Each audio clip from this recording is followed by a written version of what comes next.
오늘 주시는 하나님의 말씀은 시편 34편 9절부터 마지막 22절까지 말씀입니다. 할렐루야. 어제에 이어서 시편 34편 9절 말씀부터 보겠습니다. 9절에 보면 너희 성도들아 여호와를 경외하라. 저를 경외하는 자에게는 부족함이 없도다. 다윗은 그 위기에서 자기를 건져 주셨을 뿐만 아니라 이제 그에게 사람들이 몰려들게 하셔서 새로운 일을 시작을 하는 것입니다. 굉장히 그 마음이 고무가 되고 또 하나님을 바라보면서 감격하는 가운데 무리들 앞에서 이런 놀라운 시를 지금 발표하고 있습니다. 여기 이제 그 구절에 보면 경외하라 그랬어요. 이 경외한다라는 것을 쉽게 이해하면 무서워한다, 두려워한다 이런 뜻이에요. 누가 이제 물어보죠. 넌 무엇이 가장 무섭니? 그럼 우리는 당연히 이렇게 얘기를 해야 돼요. 나는 하나님이 무서워. 하나님이 두려워. 이 하나님은 말이죠. 두렵다, 무섭다. 그러니까 무슨 뭐 공포의 대상 정도로 생각하시면 안 됩니다. 너무너무 거룩하신 분이시기 때문에, 너무나도 위대하신 분이시기 때문에 그분 앞에 섰을 때 마음을 한 가지로 하게 되고 또 자기를 정결하게 유지해야 되고 또 그분의 그 엄청난 위력과 힘을 알기 때문에 그분 앞에서 자기 자신을 조심하는 것, 그게 바로 두려움이에요.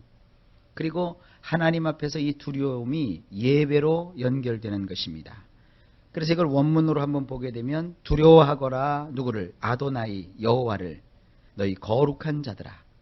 왜냐하면 그를 두려워하는 자들에게는 아무것도 부족한 것이 없기 때문이니라 그랬어요. 하나님을 경외하고 하나님을 두려워할 줄 아는 사람에게는 그 무엇도 부족한 것이 없다는 것입니다. 이것은 오늘날 우리에게도 그대로 적용됩니다. 그러면서 10절에 가장 힘센 존재인 젊은 사자가 등장합니다. 젊은 사자는 궁핍하여 줄일지라도 여호와를 찾는 자는 모든 좋은 것에 부족함이 없으리로다. 우리 원문에는, 우리 그 성경에는 젊은 사자, 그래서 사자 한 마리만 가리키는 걸로 되어 있는데 원문에 보면은 젊은 사자들이라고 했습니다. 우리 주변에 힘센 사자들이 얼마나 많습니까? 권력으로 힘을 얻고 또 재력으로 힘을 얻고 그들이 많이 공부했다고 그 공부로 자기들이 힘을 얻은 수많은 젊은 사자들이 우리 주변에 널려 있습니다. 그런데 그 젊은 사자들은 결핍하여 굶주리게 됩니다. 그들의 인생 가운데 뭔가가 부족해요. 특별히 먹거리가 부족해지고 그래서 그들이 굶주리게 됩니다. 하지만 아도나이를 애절하게 찾는 자들은 모든 좋은 것에 있어서 부족함이 없으리로다 그랬어요.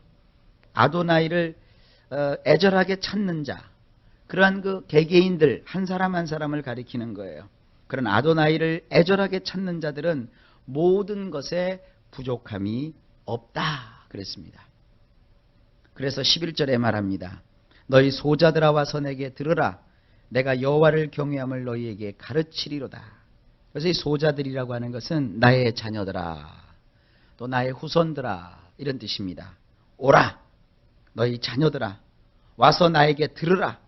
내가 너희에게 아도나이를 두려워하는 법을 가르치리로다. 그게 뭐예요? 자기 후손이 잘 되는 것을 원하고 자기 자손이 잘 되는 것을 조상들이 바라잖아요. 그런데 조상된 자로서, 아비된 자로서, 어른이 된 자로서 자녀들이 잘 되는 것을 원하지 않습니까? 그런데 앞부분에 뭐라고 선포해요? 하나님을 두려워해야, 하나님을 경외해야 아무것도 부족한 것이 없는 인생을 산다는 것이에요. 그러니까 그들에게 뭘 가르치는 거죠? 인생의 가장 성공의 근원이 되고 핵심이 되는 것을 알리는 겁니다. 여호와를 두려워할 줄 알아라. 하나님을 경외하라. 하나님을 두려워하는 법을 가르치겠다는 겁니다. 우리가 우리 자녀들에게 힘써서 가르쳐야 될 것이 바로 이겁니다. 수학을 가르치고 영어를 가르치고 학문을 가르치고 뭐 인생의 도리를 가르치고 그것은 2차 문제입니다. 힘써서 자녀들에게 가르쳐야 될 것이 뭐냐면 하나님을 두려워하는 것을 가르쳐야 돼요. 하나님을 예배하는 것을 가르쳐야 돼요. 그것이 뭐냐? 진정으로 궁핍함이 없고 결핍함이 없는 삶을 살게 하는 것입니다. 요즘은 그 젊은 학부모들이라든지 성도들이 생각 속에 이런 하나님의 말씀이 없어요. 그래서 내 자녀를 좋은 학교에만 보내면 되는 줄 알아요. 또 교회는 안 나가도 돈을 많이 들여서 유학을 보내면 잘 되는 줄 알아요. 아니에요. 유학을 가든 뭐를 하든 있는 처소에서 하나님을 경외하는 법, 그것에서부터 성공이 나오는 것입니다.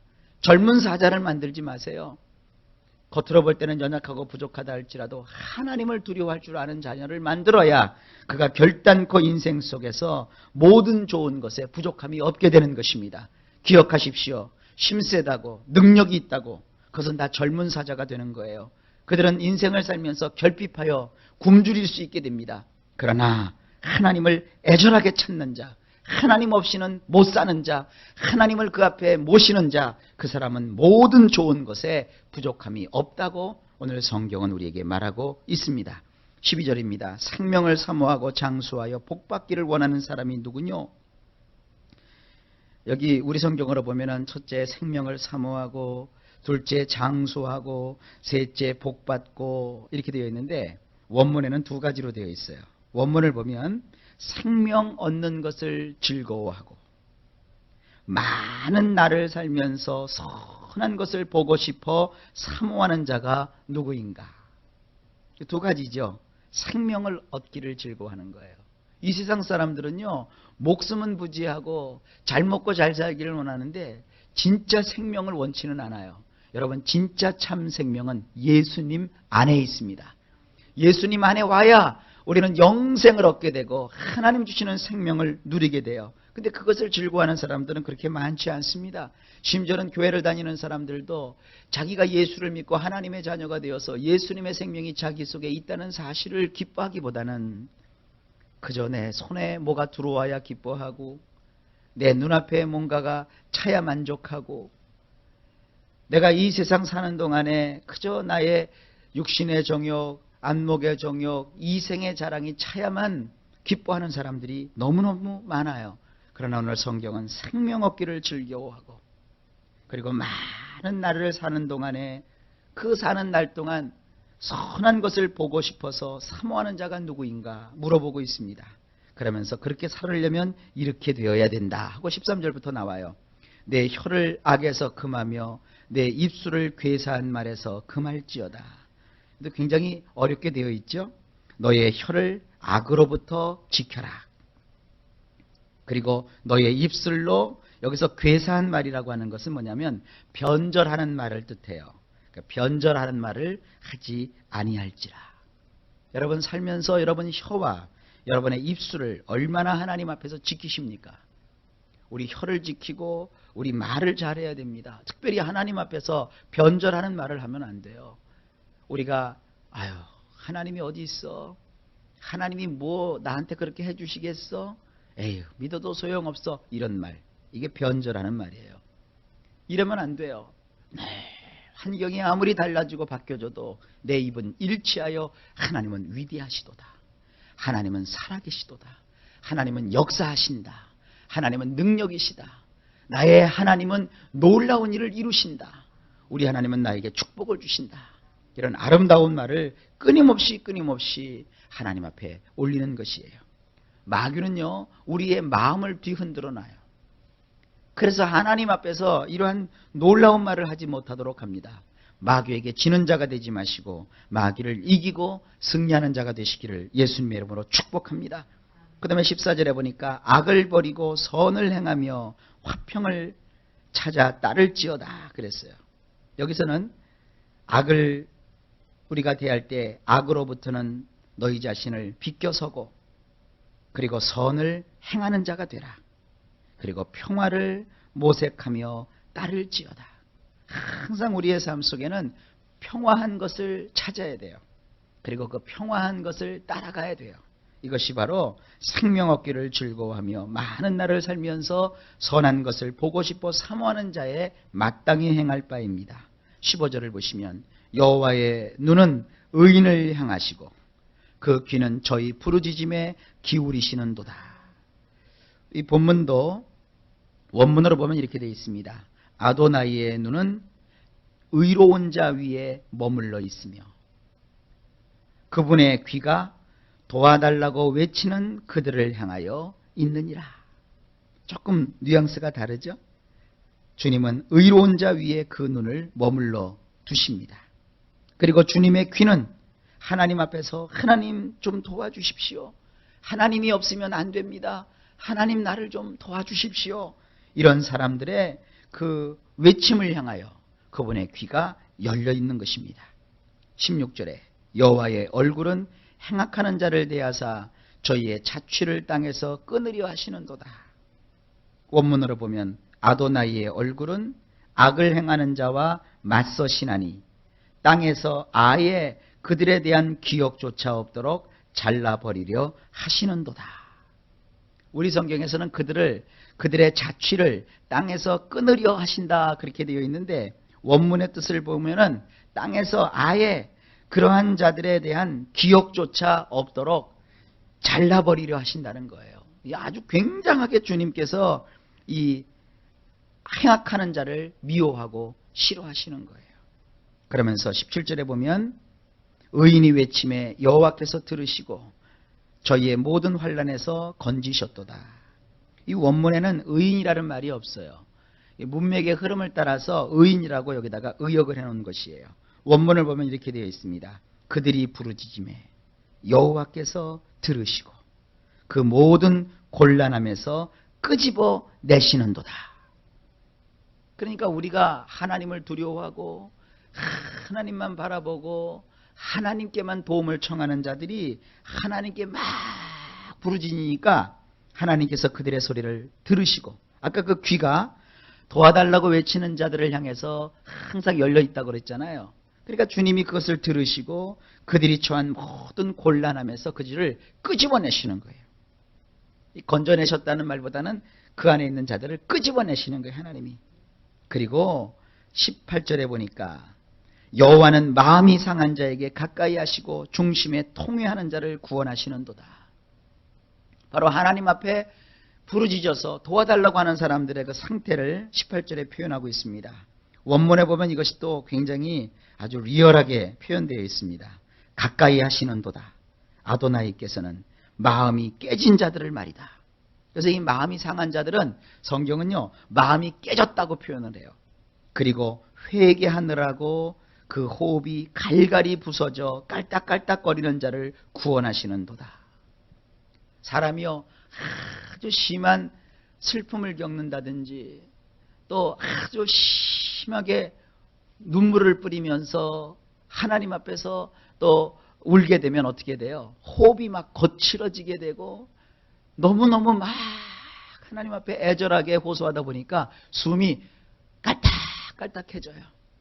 그런 사람들을 어떻게 하신다? 하나님이 도우신다는 거예요. 그들을 하나님이 도우셔서 그 어려움 가운데서 구원해내시는 거예요. 그러니까 우리는 뭐예요? 하나님 앞에서 늘 고백하고 구하고 하나님을 바라보는 것이죠. 그러면 하나님께서 그들을 가까이 하셔요. 그리고 그들에게 찾아오셔서 그들을 건져내시고 구원해 주십니다. 그 다음에 19절 의인은 고난이 많으나 여호와께서 그 모든 고난에서 건지시는도다. 이 말씀을 우리가 잘 보셔야 돼요. 이 말씀을 잘못 적용하면 의인은 고난을 그냥 당해야 되는 거구나. 의인은 항상 지고 살아야 되는 거구나. 의인은 항상 이렇게 어려움 속에 살아야 되는구나. 이렇게 이해할 수 있습니다. 그렇지 않습니다. 원문에는 이렇게 되어 있어요. 잘 들어보세요. 많은 불행이, 이 고난이 원문에는 불행이라고 되어 있어요. 많은 불행이 의로운 자에게 닥칠지라도 아도나이께서는 그 하나하나의 모든 불행에서부터 일일이 그 사람을 끄집어내시는도다. 그렇게 되어 있어요. 그러니까 여기서는 의인이면 당연히 고난을 당하고 불행을 겪어야 된다. 그게 아니고 혹 하나님을 찾는 그 의로운 사람이 불행한 일을 겪더라도 수천 가지 수만 가지 불행한 일을 겪더라도 하나님께서는요 일일이 그 사람을 그 하나하나의 불행한 일로부터 그 사람을 끄집어내신다는 거예요. 얼마나 간절하고 얼마나 대단한 말씀입니까? 여러분이 주님을 경외하고 하나님께로 향하여서 부르짖고 하나님을 가까이 하면 하나님께서 여러분들이 당한 그 불행이 어떤 종류가 되었든지 어떤 곤란한 처지가 되었든지 일일이 그 하나하나에서 하나님이 여러분을 끄집어내 주신다는 거예요. 할렐루야지요? 20절에 그 모든 뼈를 보호하시며 그 중에 하나도 꺾이지 아니하도다. 그의 모든 뼈를 저가 지켜주시나니 단 한 개도 부러지지 않게 하시는도다. 이 말씀이 어디에 적용이 됩니까? 우리 예수님의 십자가에서 적용이 되죠. 원래 그 십자가형을 당하게 되면 그 사람이 죽었는지 살았는지를 확인하기 위해서 로마 병사가 이렇게 긴 창을 하나 가져와요. 쇠로 된 긴 나무 막대기 같은 창을 하나 가져와서 그 십자가에 매달려 있는 사람의 이 다리뼈 있죠. 이 다리뼈를 그걸로 후드려 칩니다. 그래서 이 다리뼈를 부러뜨려 버려요. 우주죽 하고 뼈를 부닥뜨려 가지고 완전히 죽었는지를 확인시키는 거예요. 그러니까 예수님께서 십자가에서 이렇게 달려서 이미 운명하셨지 않습니까? 그래서 운명했는지 안 운명했는지 확인을 해보려고 그놈들이 갔다가 그걸 쳐서 주님의 그 뼈를 부러뜨려야 됐었는데 주님의 뼈를 부러뜨리지 않았어요. 이미 돌아가신 것이 확인됐기 때문에 그렇게 할 필요가 없다. 그래서 성경에 기록되어 있습니다. 이 말씀이 적용된 거예요. 주님이 우리를 위해서 그 고통과 불행을 겪으셨지만 그러나 주님께서 그의 뼈를 보호하여 주셨어요. 이건 뭡니까? 우리 예수님이 죽음의 그 순간까지도 끝까지 우리 하나님이 우리 주님과 함께 하셨다는 것입니다. 어쨌든 우리의 일생 속에서도 마찬가지입니다. 어려움은 있을지어도 그 어려움으로 인해서 하나님이 우리를 완전히 망가뜨리신다든지 우리를 완전히 넘어지게 하시는 것이 아닙니다. 의인은 7번 넘어질지라도 8번째 일어나는 거예요. 하나님께서 우리를 도와주시기 때문에 그 어떤 것도 우리를 막을 수 없고 우리를 쓰러뜨릴 수 없습니다. 사람이 감당치 못할 시험당함을 허락지 아니하시고 시험당할 즈음에 또한 피할 길을 내사 너희로 능히 감당케 하시느니라. 21절 악이 악인을 죽일 것이라 의인을 미워하는 자는 죄를 받으리로다. 악인을 죽이는 것은요 악이에요. 그러니까 스스로 악을 행한 사람은 스스로 멸망하게 되어 있어요. 그러니까 우리가 악인 때문에 상처를 받아서 그 악인을 죽이려고 막 몸소리칠 필요가 없어요. 하나님께만 나와서 하나님을 의지하면 돼요. 악인을 죽이는 것은 악인이라. 의인을 미워하는 자는 여기 죄를 받으리라 그랬죠. 이것이 원문을 보면 또 이렇게 표현되어 있어요. 죄를 받아서 황폐하게 되어 살지 못하게 될 뿐이라. 그래서 죄를 받는다는 것은 그의 인생으로 황폐하게 만드신다는 거예요. 사막처럼 만드신다는 거예요. 그래서 사막에서 어떻게 살아요? 하나님께서 의인을 미워하는 자를 그렇게 만들어 버리신다는 거예요. 그러면서 22절에 이렇게 고백합니다. 여호와께서는 그 종들의 영혼을 구속하시나니 저에게 피하는 자는 다 죄를 받지 아니하리로다. 여기 21절에 나오는 죄를 받으리로다 라는 말과 22절에 나오는 죄를 받지 아니하리로다 라는 말이 같은 단어입니다. 그래서 이것을 이렇게 원문에서는 표현하고 있습니다. 아도나이께서는 자기 종들의 여기 영혼이라고 되어 있는데 네페시예요. 네페시. 네페시라는 말은 뭐라고 그랬죠? 그들의 그 정신, 육체, 영혼 그 모든 걸 다 포함하는 것이라고 그랬어요. 아도나이께서는 자기 종들의 네페시를 살리시기 위하여 기꺼이 여기 구속이라고 하는 것은 값을 지불하여 주신다라는 거예요. 하나님은 자기 종들의 네페시를 살리시기 위해서 기꺼이 값을 지불하여 주시는도다. 어디에서 이 값을 지불해 주셨어요? 십자가에서. 십자가 때문에 우리는 하나님의 종으로서 우리의 네페시가 살아난 거예요. 그리고 그분에게 피하는 자들은 어느 누구를 막론하고 죄를 받아 황폐하게 되어 살지 못할 자가 하나도 없느니라. 그러니까 우리는 하나님께 피하고 아도나이에게 피하면 그 아도나이께서 십자가에서 그 아들 예수 그리스도를 못 박아 죽게 하시고 그 피를 흘려주심으로 우리를 그 모든 죄에서 구속하여 주셨잖아요. 그러니까 우리는 누구를 막론하고 죄를 받아서 황폐하게 되어 살지 못할 자가 하나도 없습니다. 여러분 만약에 예수를 믿으면서 우리가 입을 열어 못 산다 못 산다 그러면 그건 큰 죄를 범하는 거예요. 하나님은 살게 해주신다고 하셨어요. 우리를 위해서 독생자 예수님을 보내주셔서 십자가에서 못 박아 피 흘려 죽게 하시고 그 십자가에서 흘리신 그 보혈의 공로로 말미암아 우리를 살게 하셨으니 너희 의인들아 여호와를 찬양하라. 이 다윗이 지금 굉장히 흥분되어 있는 거예요. 자기를 그 위기에서 건져주신 하나님, 그 살벌한 죽음의 위기에서, 그 위태한 죽음의 위기에서 자기를 건져내 주시고 아둘람 굴로 자기를 인도해 주시고 그곳에 사람들을 모아주시고 이제 새로운 일을 도모하게 하시는 그 하나님을 바라보면서 다윗이 지금 이 찬양을 하나님께 올리는 것입니다. 우리도 마찬가지입니다. 하나님께서는 우리를 도우셔서 아름답고 놀라운 일을 이루어 주실 겁니다. 하나님의 영광이 오늘 하루 종일 저나 여러분들의 삶 속에 넘치게 임하시기를 예수님의 이름으로 간절히 축복합니다.